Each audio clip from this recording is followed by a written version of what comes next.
حضرت علی نے فرمایا تھا حضرت فاطمہ کو دفن کرنے کے بعد لِكُلِّ اجْتِمَاعٍ مِّن خَلِيلَيْنِ فُرْقَةٌ وَكُلَّ الَّذِي قَبْلَ الْمَمَاتِ قَلِيلٌ۔ آج فاطمہ کو دفن کرنے کے بعد مجھ پر یہ بات کھل گئی ہے، کوئی کسی کا ساتھ نہیں دے سکتا، کوئی سدا سلامت نہیں رہ سکتے۔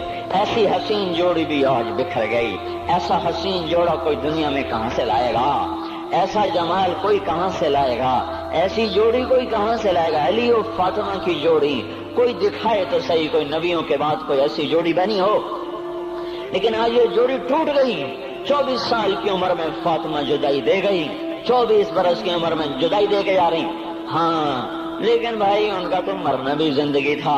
پانی کے لیے اپنی خادمہ سے فرمایا میرے غسل کا پانی رکھو، خادمہ نے پانی رکھا، خود غسل فرمایا، پھر اس کے بعد چارپائی کو درمیان میں رکھوایا اور کپڑے پہنے اور فرمایا علی اس وقت کہیں باہر نکلے تھے، فرمایا اب میں مر رہی ہوں، میرا غسل ہو چکا ہے، مجھے دوبارہ غسل نہ دینا، یہی میرا غسل ہے اور علی کو بتا دینا، اور وہ گئی۔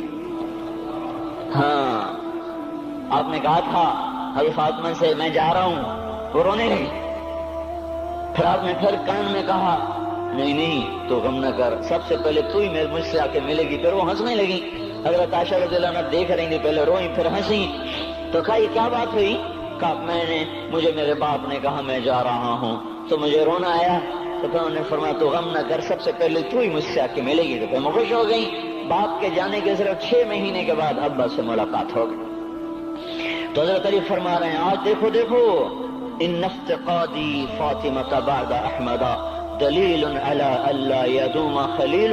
آؤ آؤ دیکھو دیکھو، میں نے انہی ہاتھوں سے محمد مصطفیٰ کو قبر میں اتارا تھا، آج انہی ہاتھوں سے میں نے فاطمہ کو اتار دیا۔ آج مجھ سے کہ دنیا کا دھوکہ کھل گیا ہے، مجھے پتہ چل گیا ہے کہ یہاں کوئی دوستی سلامت نہیں رہ سکتی، کوئی گھر آباد نہیں رہ سکتا۔ کل بیت وإن طالت سلامتها یوم ستدرکہ النکباء والحباب۔ او میرے بھائیو، کوئی گھر کتنا آباد رہے، سلامت رہے، ایک دن آتا ہے کہ مکڑی کے جالوں کے سوا وہاں کچھ نہیں ہوتا، ہواؤں کی سنسناہٹ کے سوا وہاں کچھ نہیں ہوتا۔ اللہ کا واسطہ دیتا ہوں فیصل آباد سے دھوکہ نہ کھاؤ، اس کے بازاروں سے دھوکہ نہ کھاؤ، ہوش میں آؤ، ہم غلط جا رہے ہیں۔ اور میرے بھائی اگر مر کے اللہ کے پاس جانا ہے تو اس زندگی سے واپس آؤ، واپس آؤ، میں اللہ کو اس کے رسول کا واسطہ دیتا ہوں۔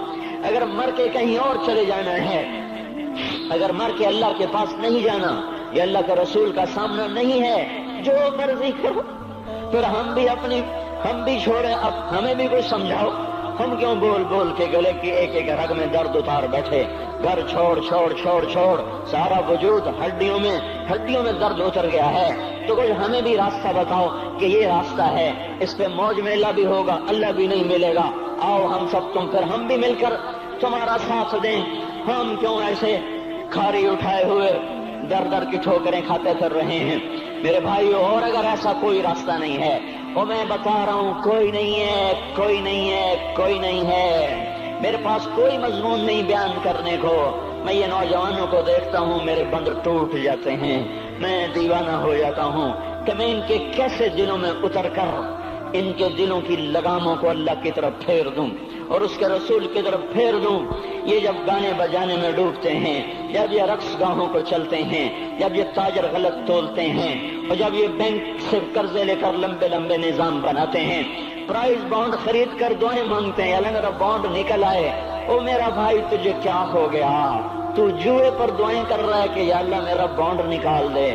میں کیسے ہوش میں لاؤں؟ میں تو خود مدہوش ہو چکا ہوں۔ میں تو صدمے جیسے آدمی کو پاگل کر دیتے ہیں، دیوانہ کر دیتے ہیں۔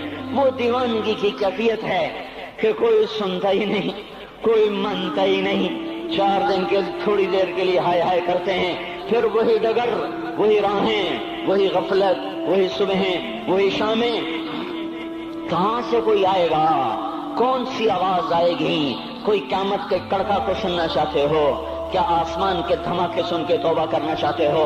کیا آسمان کی بجلیوں کو کونجتا دیکھ کر پھر توبہ کرو گے؟ یا زمین کے کلیجے کو پھٹتا دیکھ کر پھر توبہ کرو گے؟ یا سمندر کی بفری موجوں کو چڑھتا دیکھ کر پھر توبہ کرو گے؟ یا ہواؤں کے جھکڑ بگولوں کو دیکھ کر پھر توبہ کرو گے؟ نہیں، پھر توبہ کا وقت نکل جاتا ہے، ابھی وقت ہے، ابھی ہم لوٹ آئیں، آ جائیں۔ قبروں کی وہ سیدگی یاد کرو، قبروں کے اندھیرے یاد کرو۔ اور میں آپ کو سنا رہا تھا، اس قبر نے مجھے روک لیا، اس کی ایک ایک مٹی کے ذرے نے مجھے کہا کچھ ادھر پڑھ دو، یہاں کوئی نہیں آیا۔ ہاں، کوئی نہیں آیا کرتا، کوئی نہیں آیا کرتا۔ یہاں علی فاطمہ جدا ہو گئے، باقی کون ہمیشہ رہ سکتا ہے؟ اور جب جدائیاں ہوتی ہیں پھر کیا ہوتا ہے؟ كأن لم تكن بيني وبينك خلة ولا حسن ود مرة في التبادل۔ پھر ایسا ہوتا ہے جب جدائیاں ہو جاتی ہیں پھر یوں ہوتا ہے کہ جیسے کبھی کوئی آیا ہی نہ تھا، کوئی مل بیٹھا ہی نہ تھا، کوئی ماں نہ تھی، کوئی باپ نہ تھا، کوئی بھائی نہ تھا، کوئی سنگی نہ تھا، کوئی ساتھی نہ تھا۔ اس طرح انسان بھلا دیتا ہے اپنے جھمیلوں میں گم ہو کر، ہنسی مذاق میں گم ہو کر۔ میں اس قبر میں کھڑا پڑھتا جا رہا ہوں، اس کا کتبہ ٹیڑھا ہو چکا ہے زمانے کی گردش نے اور ماضی کے بے رحم گردش نے اس کے سارے کتبے کو کالا کر دیا تھا۔ مجھے تجسس ہوا، میں دیکھوں یہ ہے کون جس کی قبر نے مجھ جیسے اجنبی کو رونے پہ مجبور کر دیا اور مجھے کھڑا کر دیا۔ میں قریب ہوا، میں نے جھاڑا تو پر لکھا ہوا تھا اللہ اکبر، رستم ہند امام بخش۔ رستم ہند، جس کے لیے مہاراج قالین بچھاتے، جس کو ہاتھیوں پہ سوار کروا کے لایا جاتا تھا، جس کے آگے پیچھے ڈھول بجتے تھے، اور جیسے آج کل یہ کرکٹ کے کھلاڑیوں کے آگے پیچھے خلقت ہوتی ہے، یہ وہ دور تھا جب پہلوانوں کے آگے پیچھے خلقت ہوتی تھی۔ آج اس کی خبر ویران ہو کر کہہ رہی ہے کوئی ادھر بھی تو پڑھ کے جب چلتا جائے، کوئی یہاں بھی تو کچھ تحفہ دیتا جائے۔ میرے محترم بھائیو، جب موت آئے گی تو کوئی اولاد یاد نہ کرے گی، کوئی ماں باپ یاد نہ کریں گے، مائیں لال بھول جاتی ہیں، ماؤں کو بچے بھول جاتے ہیں، ماؤں کو بچے بھول جاتے ہیں، باپ اولادیں بھول جاتے ہیں، بیویوں کو خامن مل جاتے ہیں، خامدوں کو بیویاں مل جاتی ہیں، یاروں کو یار مل جاتے ہیں۔ وہ تو ہم ہیں جو جا کے تہہ خاک سو جاتے ہیں، اکیلے تنہا زندگی کا سفر شروع ہو جاتا ہے۔ علی بن ابی طالب جیسا شاہ سوار، اللہ تعالیٰ کا مقرب محبوب انسان، جس کو اللہ کے نبی نے کہا علی تجھے بشارت ہو، جنت میں تیرا گھر میرے گھر کے سامنے ہوگا، اتنی بڑی بشارت، علی تجھے مبارک ہو، جنت میں تیرا گھر میرے گھر کے سامنے ہوگا۔ اتنی بڑی بشارت کا لینے والا، روزانہ کی رات کی فریاد، مجھے تو پتہ نہیں کہ میرا یہ بیان قبول ہے کہ مردود ہے، آپ کو پتہ نہیں آپ کی آمد قبول ہے کہ مردود ہے۔ آج 25 روزے رکھتے ہوئے ہو گئے، کچھ پتہ نہیں اللہ تعالیٰ قبول کرے گا یا رد کر دے گا۔ بڑی ذات ہے، آج تک زندگی میں کوئی ایک عمل بھی نظر نہیں آتا جس پر ہم دعویٰ کر سکیں یہ کام تو میرا اللہ کو بڑا پسند آئے گا اور میری بخشش کا سامان ہو جائے گا۔ ہم فقیر لوگ ہیں میرے بھائیو، ہماری معیشت اتنی خراب نہیں ہوئی جتنا ہمارا ایمان خراب ہو گیا ہے۔ ہمارا فقیر، اس کا چولہا ٹھنڈا ہوا ہے، ہمیں اس کا درد ہے، لیکن اس کے چولہے ٹھنڈے ہونے کا اتنا درد نہیں ہے جتنا اس کے ایمان کی انگیٹھیاں سرد ہو چکی ہیں، جتنا یہ درد ہے، کیونکہ یہ فقر مالداروں کو بھی حاصل ہے۔ یہ فقر پوری دنیا پہ چھا چکا، مالدار بھی فقیر ہیں، دکاندار بھی فقیر ہیں، تاجر زمیندار بھی فقیر ہیں۔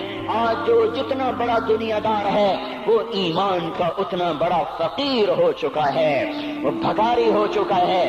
کچھ نہیں ہمارے پاس، کوئی دعویٰ نہیں زندگی بھر کے کسی ایک عمل پر، جن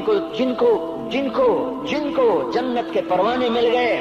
علی کا گھر میرے گھر کے سامنے، فاطمہ میری بیٹی جنت کی عورتوں کی سردار، حسن حسین جوانوں کے سردار جن کو جنت کے پروانے ملے۔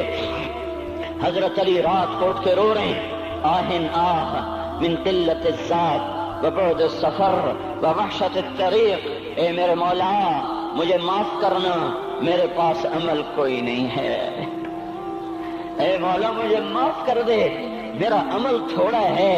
اور میں نے ابھی کیا کہا ہے، میں نے ابھی کیا بتایا آپ کو کہ علی کا گھر نبی کے گھر کے سامنے ہے، تو کچھ تو سوچو، کبھی تھوڑے عمل والا بھی دو جہان کے سردار کے گھر کے سامنے گھر بنا سکتا ہے؟ کبھی تھوڑے عمل والا اتنے مرتبے پہ جا سکتا ہے؟ وہ کیا کہہ رہے ہیں؟ یا اللہ میرا عمل تھوڑا ہے تو میرے پاس کیا ہے جس کا میں دعویٰ کروں؟ یا اللہ میرا عمل تھوڑا ہے، یا اللہ مجھے تنہا جانا ہے، یا اللہ راستہ بڑا خطرناک ہے، یا اللہ عمل کا توشہ تھوڑا ہے، اے میرے مولا مجھے معاف کر دے، مجھے معاف کر دے۔ یہ وہ ہیں جو معاف ہو چکے ہیں، جن کی بخشش ہو چکی ہے، اور مجھے تو پتہ نہیں ہے کس حال میں جانا